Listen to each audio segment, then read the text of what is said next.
Change his name. These are two names you can't change. You can't name. And you know what? I believe God's wanting to raise up a John generation right now. He's wanting to raise up a John generation that'll be the proclaimer of Jesus Christ and not take no credit for themselves. You know what happens when most TV preachers, if they have a great outstanding meeting or a great move of God and God does some kind of great outstanding miracle, they'll take the credit for it. No, you got to give the credit to where credit is due. You can't do nothing. I can't prophesy a word into your life that will cause you to live. I can't prophesy a word into your life that will bring a financial miracle to you. I can't prophesy a word into you. But if God gets inside of me and begins to prophesy through me, then it's going to come out. It's not me. It's Him.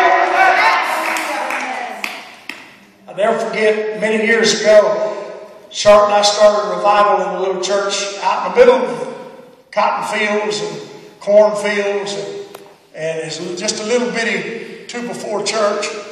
We were young in the ministry and we started there, and man, the power of God started to fall in.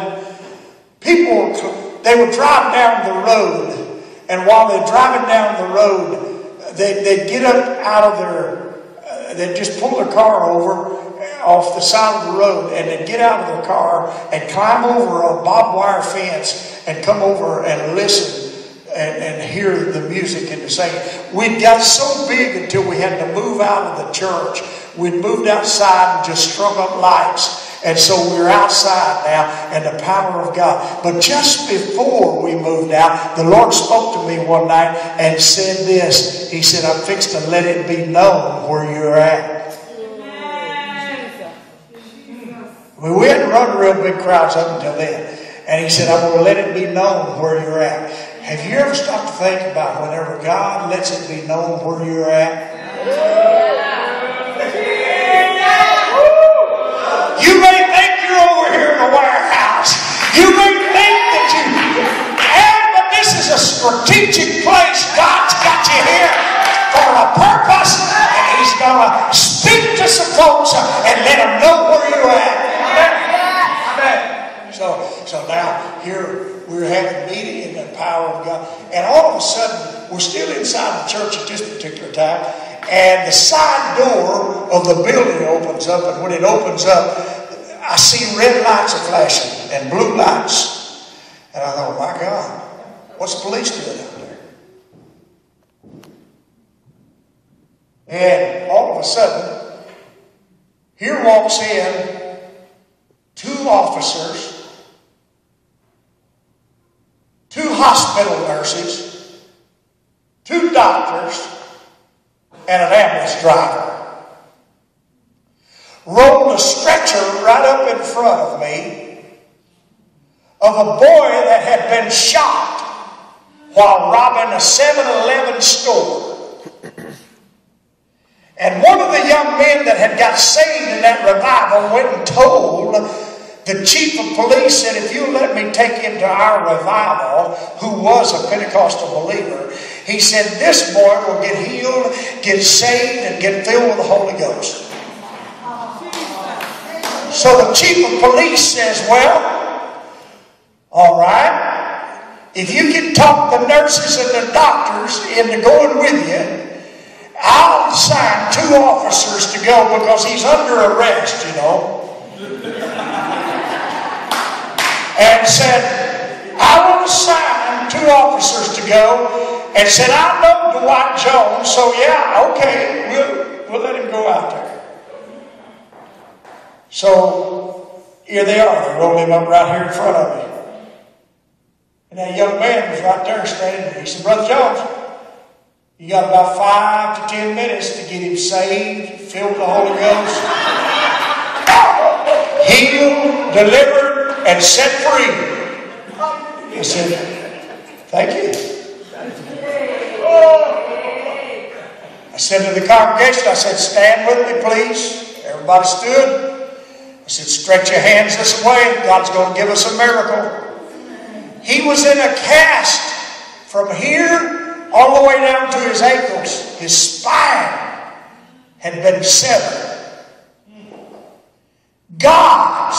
so miraculously touched that boy that the first thing he did, he repented. Then he got filled with the Holy Ghost, and while he's filled with the Holy Ghost, all of a sudden I seen his feet start moving because I was tickling the bottom of them, and he was moving his feet. And in a little bit he said, "If you get me out of this cast," I said, "I can't do that." Well, let the doctors take care of that tomorrow. And they took him back to the hospital. The next day they cut the cast off of him. They handcuffed him to a wheelchair, and he was rolling around all over the hospital getting people saved and filled with the Holy Ghost. I'm here to tell you that this is your season. You can't rename the baby. Go with what God has told you He will do. Yes.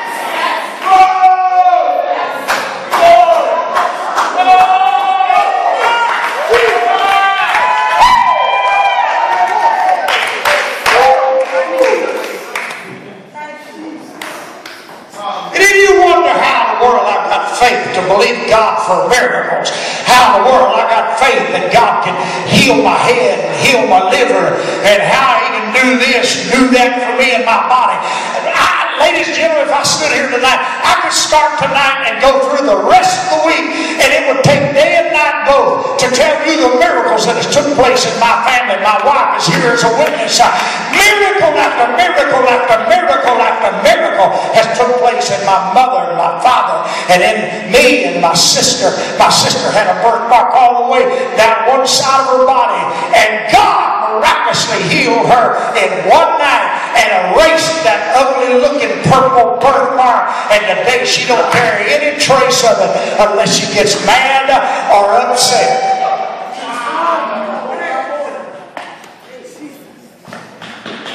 He's a miracle worker. What name did God give your baby?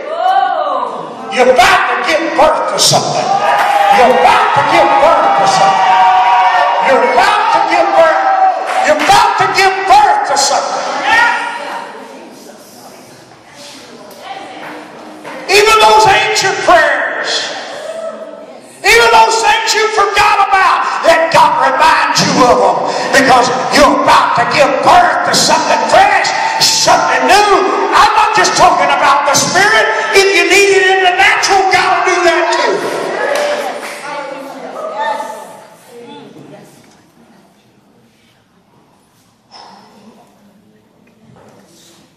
Oh, Jesus.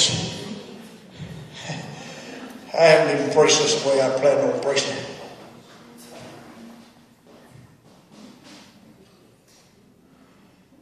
You understand that John didn't really come alive until Jesus come along.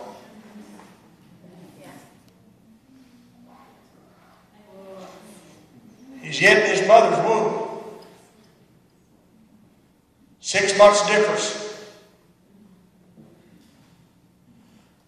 But even that invisible presence of Jesus caused John, after months of not doing anything, start kicking his mama's belly. Every time she'd get close to Mary, she said, "Mary, please back off just a little bit. I'm feeling a kick. Come on here."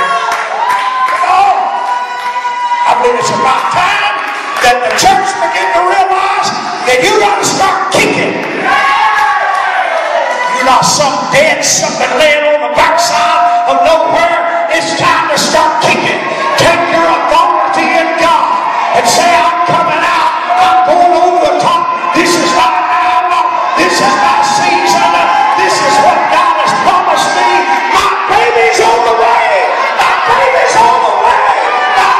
On the way." John is about to appear. Jesus is about to